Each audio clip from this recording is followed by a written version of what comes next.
Oke, baik. Sebelumnya, Assalamualaikum warahmatullahi wabarakatuh. Pada kesempatan kali ini, kami dari kelompok 5 akan mempresentasikan contoh studi kasus yang kami temukan atau yang kami buat dari SPK, Sistem Pendukung Keputusan, Metode Elektrik. Yaitu contoh studi kasusnya yaitu promosi 6 orang staf untuk menjadi salah satu manajer HRD. Promosi berdasarkan penilaian kriteria, yaitu di mana penilaian kriterianya ada lama kerja, bobotnya 10%, skor IQ ada 30%, skor ujian tertulis 35%, dan wawancara 25%. Nah, tabel berikut ini merupakan tabel normalizing relation matrix yang akan kita selesaikan. Nah, ini merupakan tabel dari yang di atas, hasil nilai, hasil skor, dan hasil wawancaranya. Tapi kita duplikan saja untuk mencari tahu penguadratan dari nilainya ini. Jadi caranya itu, ini misalnya contoh ECA. ECA dengan nilai bobot masa kerjanya 7 menjadi 49 karena dikuadratkan. Begitu juga dengan tulus. 10 dikali 10 menjadi 100. Nah, kemudian langkah selanjutnya itu menjumlahkan bobot nilai masa kerja. Hasilnya adalah 691. Kemudian begitu seterusnya sampai skor sampai ke wawancara. Nah, terus 26 ini dapat dari mana? 26 ini didapat dari akar dari 691 adalah 26,287. Nah, begitupun juga sampai di bagian wawancara. Nah, kemudian ini diperoleh, nilai-nilai bobot ini diperoleh dengan rumus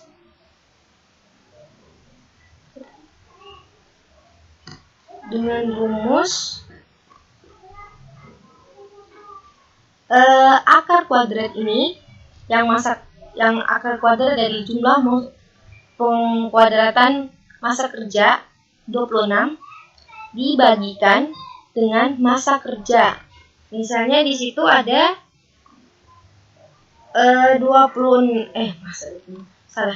Maksudnya sini ada yaitu peserta pertama yaitu ECA.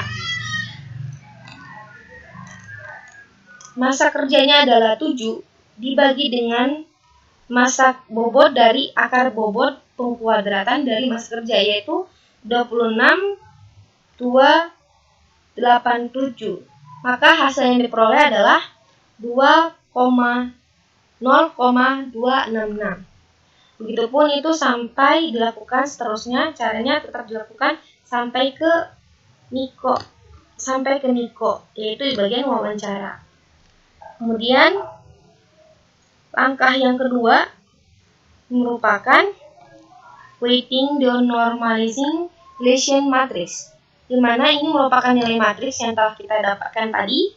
Kita salurkan ke sini, kita duplikat, terus kita mencari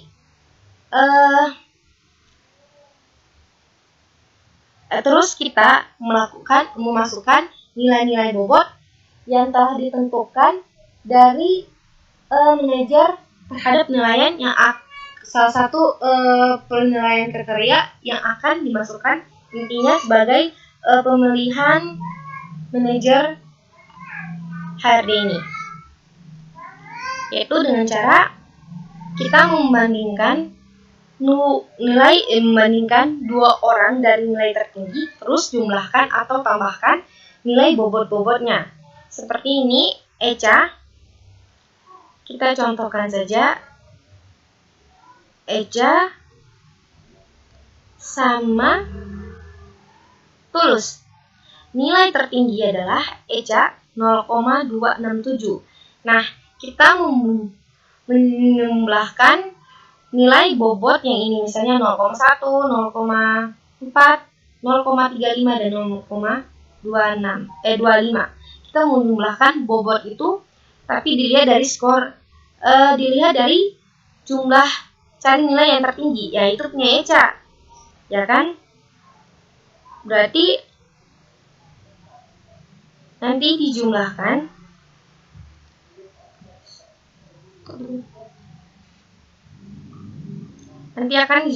seperti itu. Misalnya ECA dijumlahkan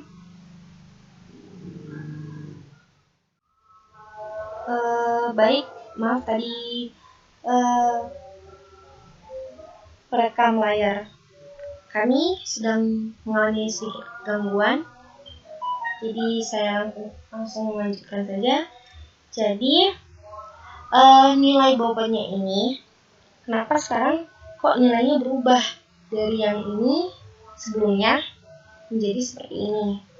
Nah, itu dengan cara nilai atau ini membandingkan dua orang, cari nilai dua orang tertinggi. Misalnya kita ingin membandingkan antara nilai si ECA sama si Tulus, yaitu di bagian masa kerjanya. Cari terus jumlahkan bobot-bobotnya. Nah, ini kita peroleh ECA dan Tulus. ECA, nilai masa kerja ECA yang lebih tinggi lah istilahnya daripada si Tulus. Kita cari skor dari bobot ini, misalnya 0,01 ditambahkan dengan 0,04, maka hasil yang diperoleh adalah 0,05. Begitupun juga dengan yang ECA sama EGA. Itu diperoleh antara ECA dan EGA memang masih ECA yang tertinggi. Kita jumlahkan kriteria nilai tertinggi yang ada di nilai EGA. Misalnya tapi menggunakan weighting ini, karena menggunakan bobot-bobot yang atau penilaian bobot yang telah ditentukan untuk menjadi salah satu manajer persyaratan, salah satu manajer yang ada di perusahaan ini. Itu nanti dijumlahkan saja 0,35, 0,35, 0,25, terus 0,4. Maka hasil yang beroleh adalah 1. Lakukan cara itu terus sampai ke yang terakhir, yaitu sampai ke Niko. Nah, kenapa di sini setiap angka sini kok 0, 0, 0, 0? Karena tidak mungkin ECA dengan ECA, maka hasilnya tetap 0. Itu adalah aturan, dan memang kalau matriks itu aturannya pasti nolnya itu seperti mana? Seperti langit. Seperti itulah. Memang ketetapan seperti itu. Nah, terus hasil dari bobot ini dijumlahkan. Setelah jumlahkan sesuai dengan urutan dulu. Misalnya ECA dengan siapa, ECA dengan ini, dijumlahkan dulu, terus ditotalkan jumlah keseluruhannya seperti apa. Nah, maka diperoleh matriksnya. Nah, kemudian kita akan mencari C-bar, di mana nilai C-bar itu adalah 0,65. 0,65 ini dapat dari apa? Dapat dari 19,42 bagi dengan 30. Maka diperoleh sebenarnya 0,6473 sekian. Tapi setelah angka 64 itu ada angka 7, di mana angka 7 itu saya bulatkan saja menjadi 65. Oke, setelah itu langkah keempat yaitu disconcertion set, di mana kita setelah ini adalah nilai bobot yang tadi, yang pertama, yang ini nilai bobotnya ini kita masukkan ke sini dari C-bar itu dari concordance set ke discordance set. Oke, itu dengan cara mengurangi normalizing weighting, normalizing dispersion matrix. Itu misalnya ini kita mengurangi nilai bobot semuanya. Misalnya kita bagi dari Eca ke Tulus sampai semua bilangannya dapat, misalnya Eca ke Tulus, Eca ke Tulus, sini Eca ke Tulus, Ega ke, misalnya kalau bagian Eca semua dengan setiap anggota yang ada di tabel ini atau yang ingin memperoleh promosi untuk jabatan tersebut. Nah, terus ini ada Tulus, Ega, dan sekian. Dan maksudnya dan lain sebagainya. Nah, cara untuk memperoleh ini itu kita tinggal mengurangi angka-angka tersebut. Misalnya sini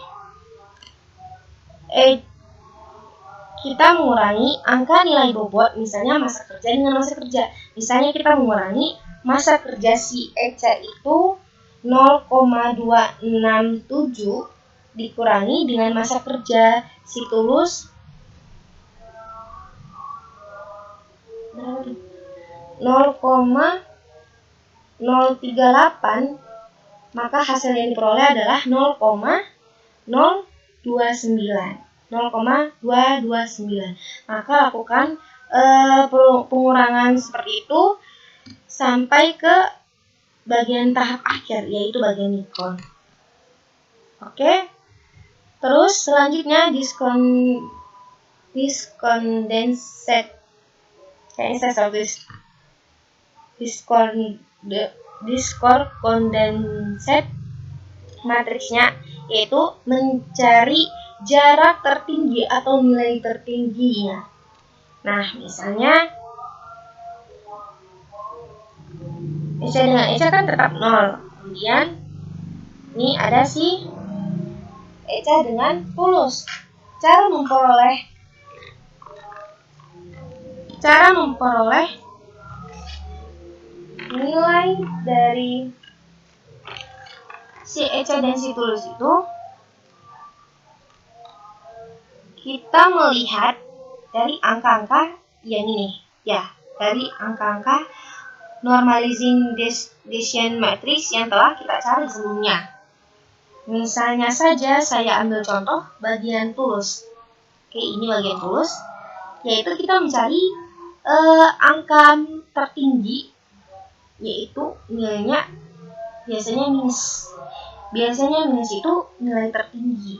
Nah, kita mengambil minus, contohnya antara minus, kan ini adalah minus nih, antara minus 0,021 sama 0,015. Yang paling besar kan ada 0,021. Kita bagi dengan bilangan tertinggi, di mana bilangan angka tertingginya adalah ini. Ini 0,229. Maka hasil yang diperoleh adalah 0,00436618. Lakukan pembagian seperti itu sampai ke Nikol. Sampai ke Nikol sini. Akhirnya seperti itu. Nah, maka ini adalah hasil matriks yang terperoleh. Nah, setelah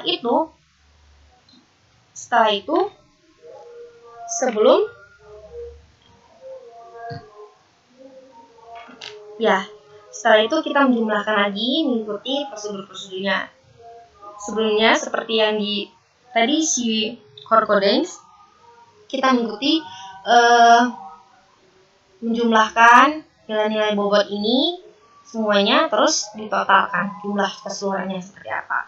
Terus nilai yang ini merupakan matriks dari concordance yang di atas tadi. Ini. Nah, ini concordance setnya, matriksnya yang itu. Kemudian ini merupakan, yang warna biru ini merupakan matriks dari discordance-nya. Kemudian setelah itu kita akan mencari tahu siapakah yang akan babak penyelesaian siapakah yang akan menjadi manajer. Tapi sebelum itu kita harus menseleksinya seperti ini. Misalnya kita cari angka-angka seperti ini kan 0. Ini kita cari angka-angka yang 1. Kalau 0 dengan 0 kan tetap 0. Terus 1 dengan 0 tetap 0 bobot nilainya. Terus 1 dan 1 adalah 1. Ini kalau menurut pendapat kelompok kami, ini seperti plus minus yang ada pada perhitungan. Kan? Kalau plus dengan plus, maka hasilnya plus. Itu.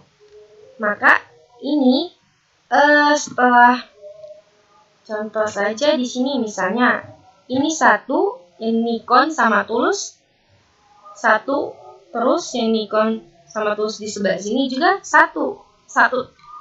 Maka 1 dan 1 adalah 1. Begitupun sebaliknya bikin buat pengecekan antara yang ada di concordance dan discordance set, kemudian dapatkan hasilnya untuk untuk hasil yang lebih akurat ini seperti ini. Nah, dan untuk cara membacanya atau mengetahuinya yaitu dengan cara memperhatikan nilai S1 ini. Dia sangat berperan. Misalnya, yang ada nilai satunya ini adalah Hopi dan Niko. Hopi ini lebih bagus daripada si Tulus. Dan ada angka satunya di mana lagi selain di Tulus, yaitu ada di Ehan. Jadi Hopi lebih unggul daripada si Tulus sama si Ehan. Begitu juga si Niko lebih unggul atau lebih bagus daripada si Tulus, Ega, dan si Ehan. Jadi yang menjadi manajer terpilih untuk HRD ini, manajer HRD yang terpilih adalah Niko, karena dia lebih bagus daripada ketiga orang tersebut, yaitu Tulus, Ega, dan Ehan. Oke, baik, ini presentasi dari kelompok kami. Jika ada salah-salah kata, kami mohon maaf. Cukup sekian dan terima kasih. Wabillahi taufiq wal hidayah. Wassalamualaikum warahmatullahi wabarakatuh.